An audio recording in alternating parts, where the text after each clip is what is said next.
السلام علیکم ورحمۃ اللہ وبرکاتہ۔ بسم اللہ الرحمن الرحیم۔ آج کا ٹاپک اسراء و معراج۔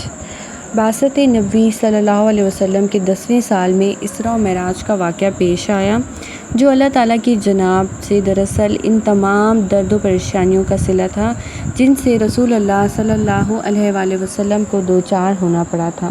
مثلاً 3 سال تک شعب ابی طالب میں محصور رہنا، اس دوران میں بھوک اور بے سر و سامانی میں مبتلا ہونا، سیدنا ابو طالب جیسے غم خوار کا بچھڑ جانا، سیدہ خدیجہ رضی اللہ تعالیٰ عنہ جیسی رفیقہ حیات کا وفات پانا، آپ صلی اللہ علیہ وآلہ وسلم کا ثقیف سے ناکام واپس آنا اور وہاں کے غلاموں، لڑکوں اور اوباشوں سے دوچار ہونا۔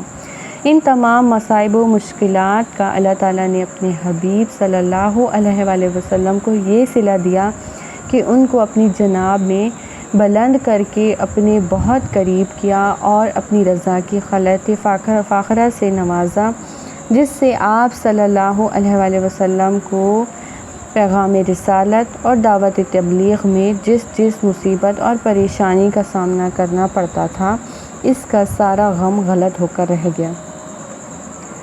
تو سب سے پہلے ہم یہ دیکھیں گے کہ اسراء کیسے ہوا۔ سیدہ ام ہانی رضی اللہ تعالیٰ عنہ کے گھر سے اسراء کا آغاز ہوا، جہاں سے رسول اللہ صلی اللہ علیہ وآلہ وسلم کو مسجد حرام میں لایا گیا۔ حجرہ اسود اور حتیم کعبہ کے درمیان میں آپ صلی اللہ علیہ وسلم کے سینہ مبارک کو چاک کرنے کا عمل کیا گیا اور آپ صلی اللہ علیہ وسلم کے قلب اطہر کو نکال کر زمزم کے مقدس پانی سے دھویا گیا۔ اس کے بعد ایمان و حکمت سے بھرا ہوا ایک تھال لایا گیا اور آپ صلی اللہ علیہ وآلہ وسلم کے قلب اطہر کو اس ایمان و حکمت سے بھر دیا گیا اور قلب مبارک کو واپس اس کی جگہ پر رکھ دیا گیا۔ ایک براق نامی جانور لایا گیا جس پر سوار ہو کر آپ صلی اللہ علیہ وسلم بیت المقدس کو روانہ ہو گئے۔ براق کو مسجد کے دروازے کے کنڈے کے ساتھ باندھ دیا اور خود آپ صلی اللہ علیہ وسلم نے مسجد میں داخل ہو کر نماز ادا کی۔ اس کے بعد آسمان و زمین کے درمیان میں آپ صلی اللہ علیہ وآلہ وسلم کے لیے ایک سیڑھی لگا دی گئی، چنانچہ آپ صلی اللہ علیہ وسلم نے اپنے پیغام رساں بھائی یعنی جبریل علیہ السلام کے ساتھ اوپر چڑھنا شروع کر دیا۔ آسمانی دنیا پر پہنچ کر سیدنا جبریل علیہ السلام نے دروازہ کھولنے کو کہا تو پوچھا گیا، آپ کے ساتھ کون ہیں؟ جبریل علیہ السلام نے بتایا، محمد صلی اللہ علیہ وآلہ وسلم، جن کو اجازت دی جا چکی ہے۔ چنانچہ ان کے لیے دروازہ کھول دیا گیا۔ ایسے ہی ایک کے بعد دوسرے، حتیٰ کہ آپ صلی اللہ علیہ وآلہ وسلم 7ویں آسمان تک پہنچ گئے۔ ہر آسمان پر ان سے مقرب فرشتوں اور نبیوں نے ملاقات کی۔ چنانچہ پہلے آسمان پر سیدنا آدم علیہ السلام، دوسرے پر سیدنا یحییٰ علیہ السلام اور سیدنا عیسیٰ علیہ السلام، تیسرے پر سیدنا یوسف علیہ السلام اور چوتھے آسمان پر سیدنا ادریس علیہ السلام سے ملاقات ہوئی۔ 5ویں آسمان پر سیدنا ہارون علیہ السلام اور چھٹے پر سیدنا موسیٰ علیہ السلام اور 7ویں پر سیدنا ابراہیم علیہ السلام سے ملاقات ہوئی۔ ہر آسمان پر آپ صلی اللہ علیہ وآلہ وسلم کو خوش آمدید کہا جاتا، جس سے آپ صلی اللہ علیہ وسلم کو آنکھوں کی ٹھنڈک، دل کا سرور اور سینے کا چین حاصل ہوتا۔ بلا شبہ آپ صلی اللہ علیہ وسلم اس کے اہل بھی تھے۔ اس کے بعد آپ صلی اللہ علیہ وسلم کو سدرۃ المنتہا تک پہنچایا گیا۔ ہاتھی کے کان جتنے اس کے پتے ہیں، ہجر کے مٹکوں جتنے اس کے بیر ہیں، اسے بڑے بڑے امور اور قسم کے رنگوں سے ڈھانپ رکھا ہے۔ فرشتے کثرت کے ساتھ کووں کی مانند اس پر بیٹھے ہیں اور اس کے پتنگے سونے کے ہیں۔ اس کو اللہ تعالیٰ کے نور نے ڈھانپ رکھا ہے۔ اس مقام پر رسول اللہ صلی اللہ علیہ وآلہ وسلم نے سیدنا جبریل علیہ السلام کو دیکھا تھا کہ ان کے 700 پر ہیں اور ہر 2 پروں کے درمیان زمین و آسمان جتنا فاصلہ ہے۔ چنانچہ اللہ تعالیٰ کا یہ ارشاد گرامی اس پر دلیل بنتا ہے۔ سورہ نجم کی آیت نمبر 13 سے 17 تک، اور اس رسول نے ایک مرتبہ اور بھی اسے جبریل کو دیکھا تھا، انتہائی حد کی بیری کے پاس۔ یعنی سدرۃ المنتہا۔ اسی کے پاس ہمیشہ رہنے کی جنت ہے، جبکہ سدرہ کو چھپائے دیتی تھی وہ چیز جو چھپا رہی تھی۔ نگاہ نہ ہی دائیں بائیں ہوئی اور نہ ہی حد سے بڑھ پائی۔ یہاں کھڑے ہو کر آپ صلی اللہ علیہ وسلم نے اس مقام کو دیکھا جس کے لیے آپ صلی اللہ علیہ وسلم کی نگاہ پاک کو محدود کر دیا گیا تھا، چنانچہ آپ صلی اللہ علیہ وسلم نے اس سے تجاوز نہیں کیا۔ آپ صلی اللہ علیہ وسلم کی جانب سے یہ ادب کی انتہا ہے۔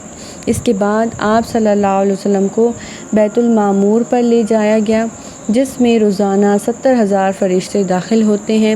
اس کے بعد آپ صلی اللہ علیہ وسلم کے پاس ایک برتن شراب کا، ایک برتن دودھ کا اور ایک برتن شہد کا پیش کیا گیا۔ آپ صلی اللہ علیہ وسلم نے دودھ کا برتن اٹھایا۔ آپ صلی اللہ علیہ وسلم سے کہا گیا یہی وہ فطرت ہے جس پر آپ صلی اللہ علیہ وآلہ وسلم اور آپ صلی اللہ علیہ وآلہ وسلم کی امت ہے۔ اس کے بعد آپ صلی اللہ علیہ وسلم کو بلند کر کے مزید قریب کیا گیا، حتیٰ کہ آپ صلی اللہ علیہ وآلہ وسلم عرش کے اتنا قریب پہنچ گئے کہ آپ صلی اللہ علیہ وسلم نے کلموں کی آواز کو سنا۔ یہاں اللہ تعالیٰ نے آپ صلی اللہ علیہ وآلہ وسلم کو اپنے قرب سے نواز کر ہم کلامی سے مشرف فرمایا، مگر اللہ تعالیٰ کو آپ صلی اللہ علیہ وآلہ وسلم نے دیکھا نہیں تھا، کیونکہ وہ نور ہیں۔ آپ صلی اللہ علیہ وسلم کیسے انہیں دیکھ سکتے ہیں؟ اللہ تعالیٰ نے آپ صلی اللہ علیہ وآلہ وسلم پر اور آپ صلی اللہ علیہ وآلہ وسلم کی امت پر 5 نمازوں کو فرض کیا۔ واپسی پر سیدنا موسیٰ علیہ السلام کے پاس سے آپ صلی اللہ علیہ وآلہ وسلم کا گزر ہوا، اور سوال و جواب کے بعد انہوں نے کہا کہ آپ صلی اللہ علیہ وسلم واپس جا کر اللہ تعالیٰ سے تخفیف کا سوال کریں، کیونکہ سیدنا موسیٰ علیہ السلام کو بنی اسرائیل کا تجربہ تھا، جنہیں آپ علیہ السلام نے مستقل مزاج نہیں پایا تھا۔ لہٰذا انہیں خدشہ تھا کہ محمد صلی اللہ علیہ وآلہ وسلم کی امت کو بھی وہ کاہلی لاحق نہ ہو جائے جو ان کی امت کو لاحق ہوئی تھی۔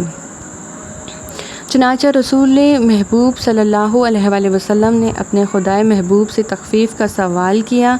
پہلے اللہ تعالیٰ نے 50 نمازوں کو فرض کیا تھا، مگر آپ صلی اللہ علیہ وسلم کے بار بار تخفیف کے سوال پر 5 نمازیں باقی رہ گئیں، جو ثواب میں 50 کے برابر ہیں۔ اس کے بعد سیدنا جبریل علیہ السلام کے ہمراہ رسول اللہ صلی اللہ علیہ وسلم بیت المقدس میں اتر آئے، اور انبیاء کرام علیہ السلام کا بھی نزول ہوا۔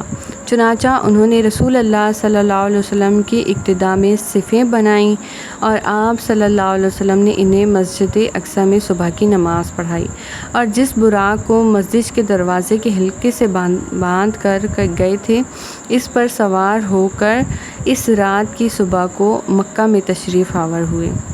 اب ہر قسم کا حزن و ملال اور غم و کرب آپ صلی اللہ علیہ وسلم سے چھٹ چکا تھا، اور انتہائی درجے کا اطمینان و سکون آ گیا تھا، جو ملکوت اعلیٰ کی جانب آپ صلی اللہ علیہ وآلہ وسلم کے سفر مبارک ہی کا نتیجہ تھا، کیونکہ جس کی آپ صلی اللہ علیہ وسلم کو خبر دی جاتی تھی، اب آپ صلی اللہ علیہ وسلم نے بچشم خود اس کا مشاہدہ کیا تھا، اور اللہ تعالیٰ سے براہ راست وحی کو اخذ کیا تھا۔ گویا ایک خبر نے دوسری خبر کی تصدیق کر دی تھی، کیونکہ سنی ہوئی بات دیکھی ہوئی چیز کے برابر نہیں ہوتی۔